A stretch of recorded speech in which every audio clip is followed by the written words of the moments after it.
মিয়া নামে এক লোক আসছিল টাঙ্গাইল থেকে, উনি একদম একটা গ্রামে বসায় দিচ্ছে, আর ওই গ্রামের নাম হলো আজিজাবাদ।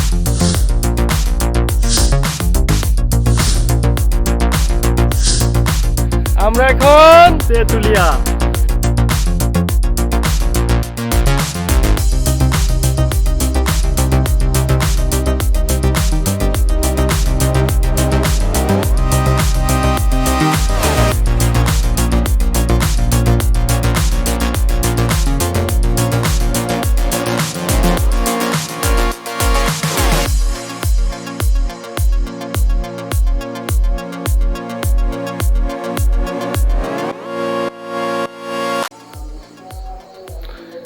আসসালামু আলাইকুম everyone, welcome to my channel. View point দিয়ে শুরু হবে সারাদিনের জার্নি। এখন বাজে 5:30। আমরা ফজরের নামাজ পড়ে এখন ডাক বাংলো ভিউ পয়েন্টে যাচ্ছি ভিউ দেখার জন্য। তো আরেকটা জিনিস ভালোভাবে বলে রাখি, এখানে যারা আসবেন শীতের কাপড় নিয়ে আসবেন। এখন সকালে কিন্তু অনেক শীত। তো আমরা বের হচ্ছি আমাদের হোটেল থেকে।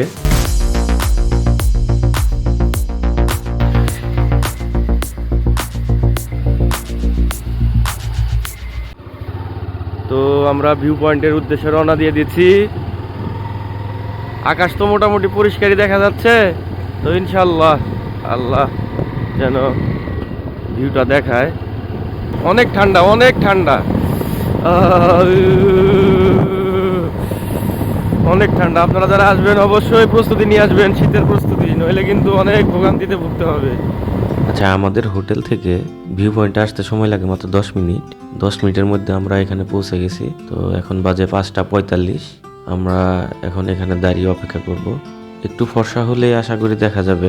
অনেক মানুষ দেখতে পাচ্ছেন এখানে, দেখেন অনেক মানুষ দাঁড়িয়ে আছে ভিউ দেখার জন্য। সবার অপেক্ষা কাঞ্চনজঙ্ঘা দেখবে। আধা ঘন্টা পর দেখেন অনেক ফর্সা হয়ে গেছে।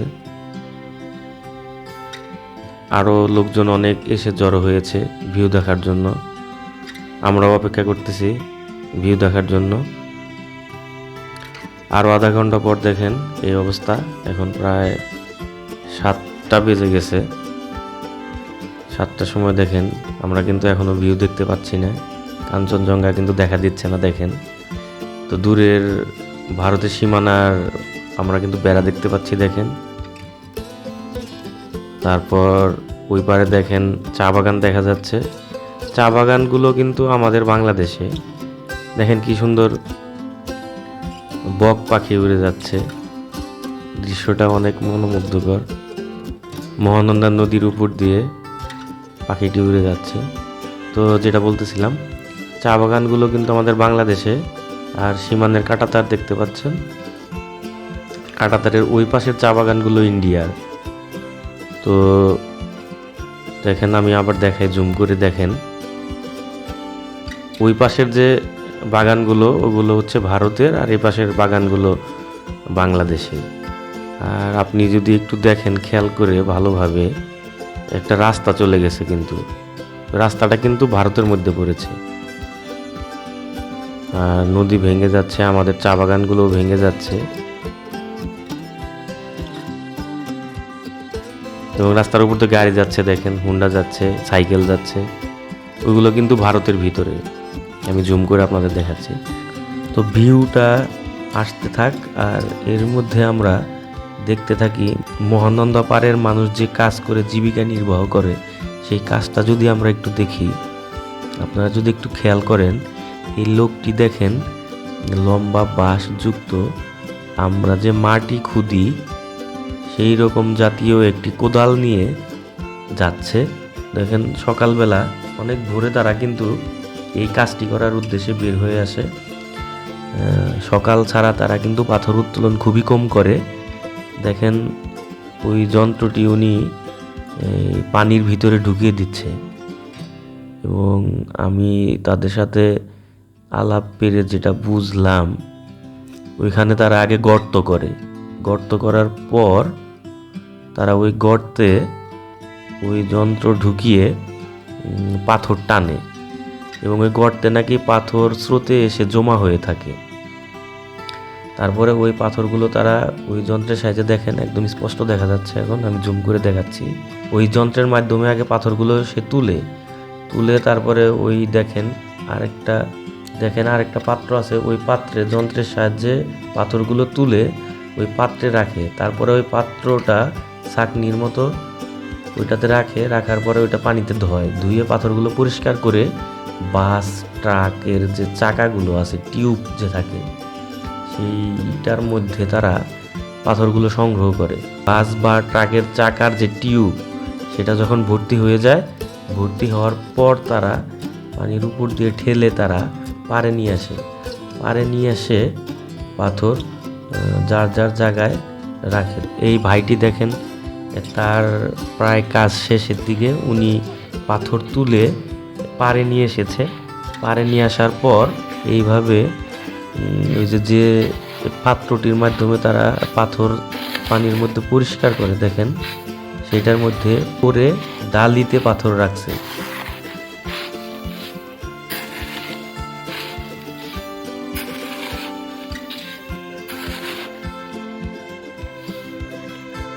তারপরে 2 ডালি তারা ভর্তি করে তারা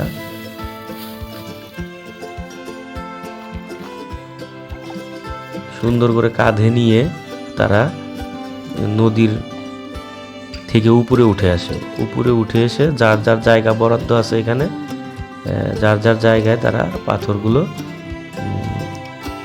সংগ্রহ করে রাখে।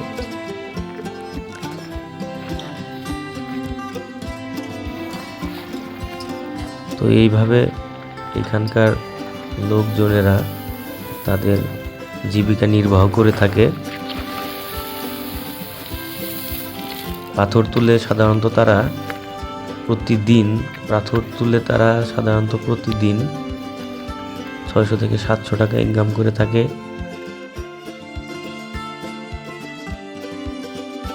আমরা কিন্তু এরই মধ্যে দেখেন অপেক্ষা করতেই আছি। এখানে অনেক লোক জড়ো হয়ে গেছে, সব লোক আকাশের দিকে তাকিয়ে আছে কখন দেখা যাবে সেই রূপবতী কাঞ্চনজঙ্ঘা, কিন্তু আজকে তো কোনো নামই নাই দেখা দেওয়ার। এখন প্রায় 8টা বেজে গেছে। আমরা এখন নাস্তা করার উদ্দেশ্যে হোটেলে যাব। তো নাস্তা করতে বাজারে যাওয়ার সময় রাস্তায় দেখা হয়ে গেল আমাদের এলেঙ্গার মিল্টন এবং মিল্টনের বন্ধুর সাথে। বাংলা বান্ধা তেঁতুলিয়া আইসে আমাদের এলাকার সাংবাদিক মিল্টন হোসেন মোল্লা দেখা হয়ে গেল।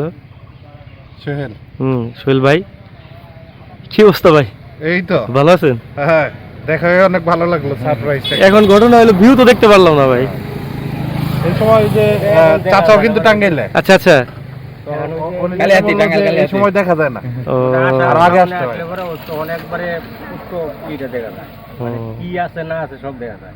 আচ্ছা আচ্ছা, প্রথম দিনে উঠছি হেউ কই আমার বাড়ি টাঙ্গাইল, এখন আবার যেখানে উঠছি হেউ কই আমার বাড়ি টাঙ্গাইল। আরে কঠিন অবস্থা, সব টাঙ্গাইলে। হ্যাঁ, তো আমাদের তো তাহলে ভালোই হইলো, তাই না?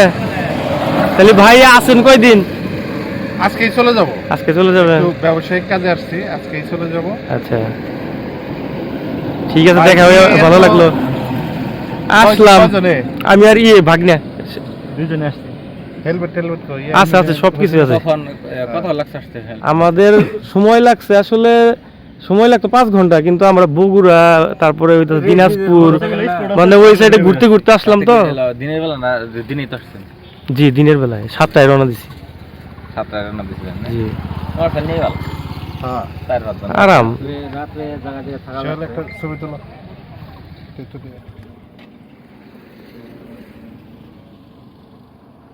মানুষের উপকার করছে। ওনার বাসায় যেগুলো লোক কাজ করতো ওদেরকে চাকরি নিয়ে দিছে এবং বিয়ে করায় বাড়িঘর করে দিছে। তো আমরা এই যে হোটেলে খাইতে আসতে এটা আঙ্কেলের সাথে একটু দেখা। তো আঙ্কেল বলতেছে যে এইখানে নাকি টাঙ্গাইলের লোকজন অনেক, প্রচুর নাকি টাঙ্গাইলের লোকজন আছে। সত্যি কথা এটা? সত্যি কথা, টাঙ্গাইলের লোক অনেক আছে। আজিজ মিয়া নামে এক লোক আসছিল টাঙ্গাইল থেকে, উনি একদম একটা গ্রামে বসায় দিছে, আর ওই গ্রামের নাম হলো আজিজ নগর। ও আচ্ছা আচ্ছা, তো আমি আইসা শুনলাম আর কি, এটা আমি শুনতে পারছি রাত্রে। ওনার অনুদান কলেজ, ওনার ডিগ্রি কলেজ, ওনার অনুদান হাই স্কুল, ওনার অনুদান মডেল স্কুল, আচ্ছা আচ্ছা আচ্ছা। তারপরে যত জায়গা জমি সব উনিই দিছে, স্কুলের, কলেজের, মাদ্রাসার, আচ্ছা, আচ্ছা। ওনার উনি দান করছে। আর অনেক টাঙ্গাইল থেকে অনেক গরিব লোক অনেক জমি দিয়েছে, তখন তো লোকজন ছিল না, খুব কম ছিল। ও আচ্ছা আচ্ছা। উনি অনেক উপকার করছে মানুষের। বাড়ি টাঙ্গাইল কোথায় তা বলতে পারি না, আমাদের জন্মস্থান জায়গা এখানে, কিন্তু উনি টাঙ্গাইলের, টাঙ্গাইল থেকে আসছে এখানে করছে। এখন ওনার গ্রামটার নামে হলো আজিজনগর গ্রাম, মানে ওনার নামে হচ্ছে, ও আচ্ছা আচ্ছা। ওই জন্য আজিজনগর। এই যে মিল কারখানা সব ওনারই। আজিজনগরের যে বিসমিল্লাহ ফ্যাক্টরিটা আছে ওটা ওনার নামে। ও, আচ্ছা ঠিক আছে মামা। আমরা নাস্তা শেষ করে ডাঙ্গাপাড়া ব্রিজ দেখব। ভারতের ভিতরে একটি ব্রিজ আছে ডাঙ্গাপাড়া ব্রিজ, এবং ডাক বাংলো দেখব। ডাক বাংলোর ভিতরে সম্পূর্ণটা ঘুরে দেখব এবং আপনাদের দেখাবো। চলেন যাই।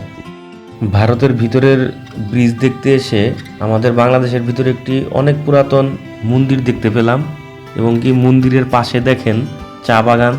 চা বাগানটাও আপনাদের সাথে শেয়ার করার ইচ্ছা হলো। দেখেন চা বাগান, এবং চা বাগানের পাশে দেখেন একটু জঙ্গলের মতো ঘন বনের মতো দেখা যাচ্ছে। ওই বনটা হচ্ছে ইন্ডিয়ার ভিতরে, আর এই পাশটা হচ্ছে বাংলাদেশের ভিতরে। এবং আমি যদি মন্দিরটা একটু দেখাই আপনাদের, মন্দিরটা অনেক পুরাতন মন্দির দেখতে পাচ্ছেন। এটার সঠিক ইতিহাস আমার জানা নাই, কিন্তু মনে হইলো যে আপনাদের সাথে জিনিসটা শেয়ার করি, এর জন্য দেখানো।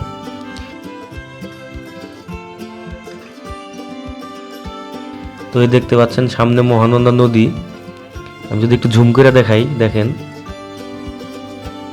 ওই যে ভারতের ফ্ল্যাগ দেখা যাচ্ছে, এটা হচ্ছে বিএসএফ এর ক্যাম্প। এই ক্যাম্পের পাশ দিয়ে হাইওয়ে রাস্তা চলে গেছে, আর রাস্তার এই পাশে দেখেন বড় একটা ব্রিজ দেখা যাচ্ছে। এখানে যারা আসে তারা কিন্তু এই ব্রিজটাও দেখতে এখানে আসে। এখানকার কিন্তু এই ব্রিজটাও কিন্তু একটা বড় আকর্ষণ। তো দেখতে পাচ্ছেন ব্রিজটি, এই ব্রিজের নাম আমরা ভাঙ্গাপাড়া ব্রিজ হিসাবে চিনি। আশেপাশে যে গ্রাম আছে গ্রামের নামও ভাঙ্গাপাড়া। তো এই ব্রিজটার উপর দিয়ে দেখেন গাড়ি চলে যাচ্ছে, দেখা যাচ্ছে। আমি জুম করে দেখাচ্ছি, দেখেন।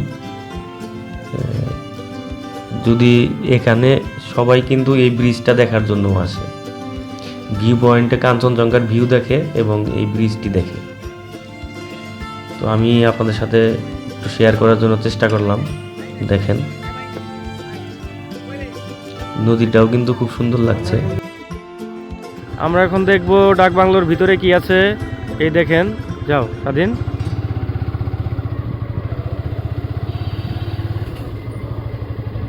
তো ডাক বাংলোর ভিতরে এই অবস্থা।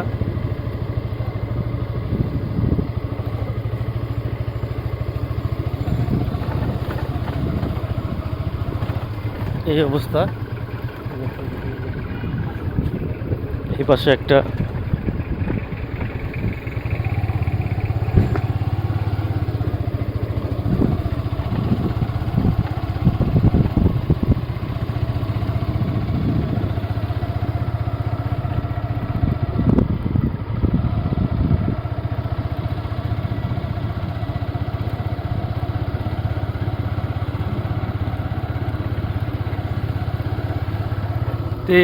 এটা হচ্ছে, এটা তো এটার উপরে চড়ে আপনারা ভিউ দেখতে পারবেন কাঞ্চনজঙ্ঘা। যাও, একটা ঢালু একটা রাস্তা আছে, ওইখানে যাও। হ্যাঁ,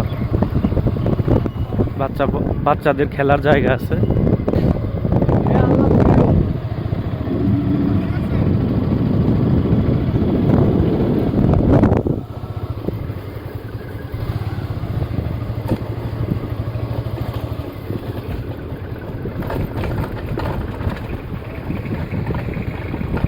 এইরকম আর কি ডাক বাংলোটা দেখতে, এইরকম ডাক বাংলোর গেট।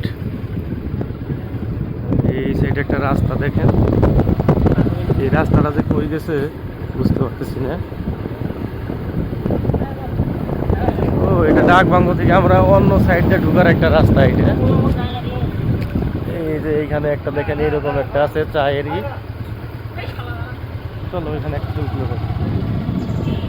দেখো যে এটা কি 0 পয়েন্ট মনে হয়, দেখি এটা কি। আচ্ছা এটা কি দেখে নি, এটা হইতেছে পিকনিক কর্নার তেঁতুলিয়া, দেখতে পাচ্ছেন। আর এখানে হচ্ছে তেঁতুলিয়া 0 পয়েন্টের একটাই, এটা হচ্ছে আইকনিক লোগো তেঁতুলিয়ার। তো আপনারা পঞ্চগড় যদি আসেন তো ওই ডাক বাংলোর পাশেই একটা পার্ক আছে, ইকো পার্ক, এখানেও ঘুরতে পারবেন। এখানে বানর আছে, তারপরে পাখি আছে, ময়ূর আছে, হরিণ আছে। ইকো পার্ক আর কি, 10 টাকা করে টিকিট নেয়। তো এই জায়গাটা ঘুরে যেতে পারেন।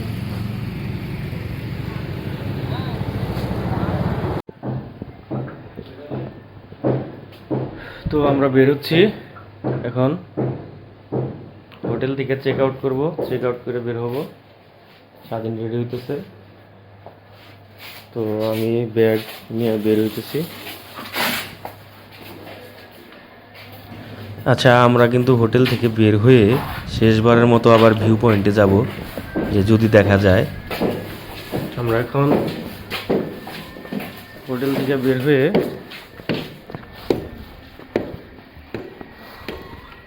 মোটরসাইকেলের কাছে ব্যাগটেক রাখতেছি, ব্যাগটেক বানবো। শেষ মুহূর্তে এসে কিন্তু আমরা ভিউ দেখতে পেরেছি। মানে ভিউটা খুব বেশি ক্লিয়ার না, বাট দেখতে তো পেলাম, এটাই শান্তি। একটু একটু দেখা যাচ্ছে আর কি, আপনারা দেখে নিন, দেখেন।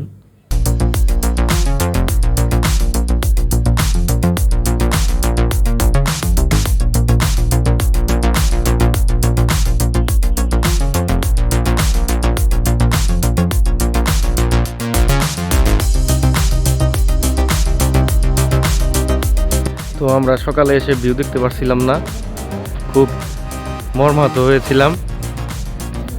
তো আমরা এখন বাজে 12টা, এখন একটু একটু একটু একটু দেখা যাচ্ছে, সকালে তো দেখাই যায় না, এখন একটু একটু দেখা যাচ্ছে। তো এইটুকু দেখে আমরা এখন বাংলা বান্ধার উদ্দেশ্যে রওনা দিতেছি। তো দেখা গেছে এটাই বড় কিছু, কারণ দেখা না গেলেও কিছু করার ছিল না, হালকা হালকা একটু দেখা যাইতেছে। তো স্বাধীন, তো সর্বোপরি কেমন লাগতেছে? সকালে তো দেখতে পারলাম না, ভালো লাগতেছে এখন দেখতে পেয়ে, যদিও মানে একটু একটু দেখা যাচ্ছে, একটু একটু দেখা যাচ্ছে। নাইম আমার ঠিকানা ভালো। এই তো, তো আপনারা আসলে আবহাওয়ার আপডেট জেনে তারপরে আসবেন, কারণ এটা তো আসলে আমাদের হাতে না, সম্পূর্ণই মনে করেন যে আবহাওয়ার উপরে এটা। তো যাই হোক, আমরা এখন বাংলা বান্ধার উদ্দেশ্যে রওনা দেব।